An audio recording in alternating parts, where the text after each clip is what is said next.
Hi there, I'm Josh Lawrence. I'm the tech director over here at NGC Eastside.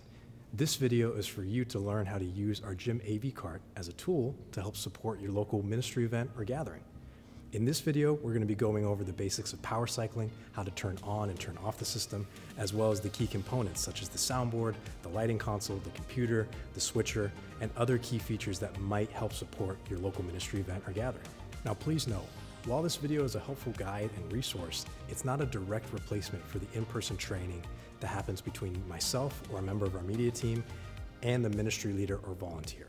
So please, if you need to use AV in the gym or lobby, email me at josh@nwgospel.com and I'd love to go ahead and schedule a time to get you trained.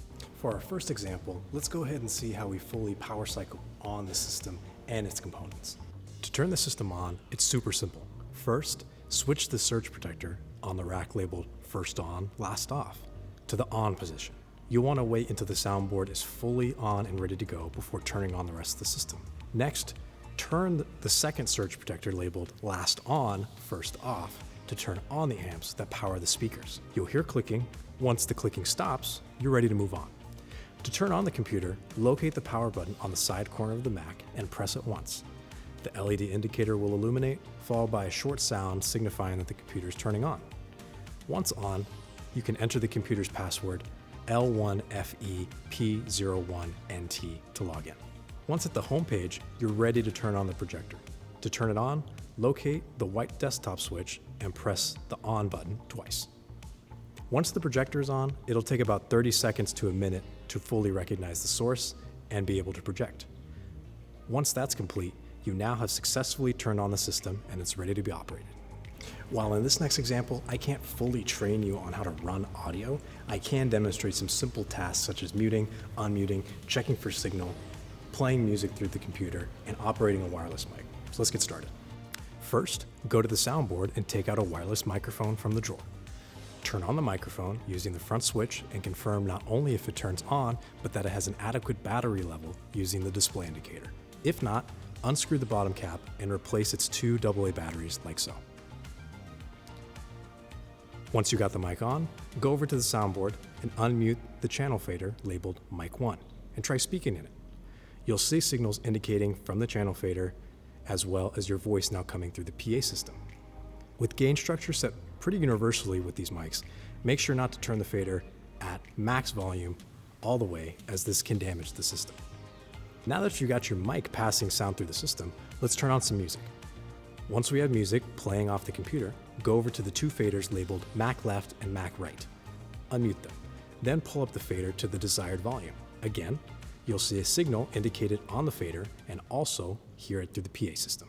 For this system, to project slides, videos, or other images, we use ProPresenter to do that. File types must be in JPEG or PNG format in order to be shown on ProPresenter. Let's run through an example of how to import those slides and how to actually see them on the projector. This system is a ProPresenter exclusive system, which means trying to use the projector as a traditional monitor to slide over apps or mirror your computer screen won't work. If you want to connect to the projector directly with a different computer, sometimes this can be useful when trying to show your screen or maybe a web page. To do this, simply locate the HDMI cable labeled COMP for computer and plug it in. Once connected, use the switcher and select Input 1. You should now see your display mirrored or extended on the projector. Make sure to put the switcher back to the original Input 3 before shutting everything down. For this example, let's say I want to add some slides and a video to ProPresenter for a ministry event. First, I'm going to locate the files on Finder. Then I'll select everything I want to pull.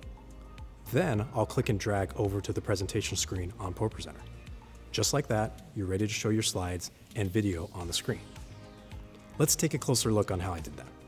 First, you can load files into Mac using AirDrop or USB flash drive.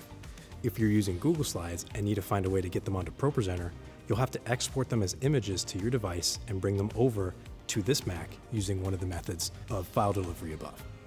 To fully power off the system, first shut down the computer, then turn off the projector using the same desk-mounted switch by pressing off twice. Next, move over to the rack and switch off the power sequencer labeled first off. Wait for those same clicks to stop, then turn the surge protector labeled last off, off. At this point, the system is fully shut down and you're ready to leave. Lastly, let's run through some troubleshooting tips in case one of the pieces of this system fails at a crucial moment. Let's say you want to project something on ProPresenter, but you can't actually get anything on the screen. For this, you're going to want to completely restart ProPresenter and fully power cycle the projector. Once ProPresenter is closed, go ahead and turn off and then turn back on the projector using the desktop mounted switch. Once the projector and ProPresenter are on and restarted, go ahead and try projecting something again. Usually this solves the problem. If it doesn't, you probably need to try fully power cycling the system and turning it back on to make sure the problem was resolved. If it's still not resolved, this is a larger issue and me or a member of the media team can help you. Now, let's say we want to use a wireless mic, but we can't get any signal out of it. To identify the issue, we're going to use a signal chain method. First, grab the mic and confirm that the batteries have either been replaced or the mic turns on. If you're unsure, replace the batteries and try again. If the problem persists, go over to the soundboard and confirm that you see audio when you speak into it and the mic is turned on via the audio meter. If you don't see signal, this is a symptom of a larger problem, and me or a member of our media team will be able to assist you further. If you see signal, that's good news. This means that you should still be able to solve the problem by yourself. First, confirm that the channel itself isn't muted. If it's muted, the mute button will be highlighted red. If it is, turn that off and try again. If the problem still persists, confirm that the fader isn't all the way down or at a significantly low level. Another useful tip is to confirm you're on the correct fader bank and that the master fader is up. On the left-hand side of the mixer, you'll see a row called Inputs with buttons labeled 1 through 8, 9 through 16, and so on. All the inputs you'll be using are on the first page, so make sure page 1 through 8 is selected. To confirm your master fader's up, first locate the fader all the way to the right of the console. This is your master fader. Make sure it's not muted and that it's not turned down. Setting this to unity or 0 on the meter is the best spot for an accurate channel level. Hey, thanks so much for watching this video on how to use the GEM AV card. If you have any further questions or want to schedule a time to get in-person training, feel free to reach out to me through my email at josh.l@nwgospel.com. I'll see you around.